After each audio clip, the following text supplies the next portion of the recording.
महाकारुणिक अहरत सम्यक संबुद्धांनी त्या सिंगोलाला 6 दिशांचे महत्व अजून समजून सांगितले। महाकारुणिक अहरत सम्यक संबुद्ध त्याला सांगतात, पूर्व दिशेला माता पिता समजून मुलाने आई वडिलांची 5 प्रकारे सेवा करावी। 1.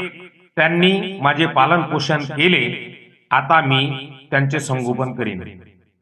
2.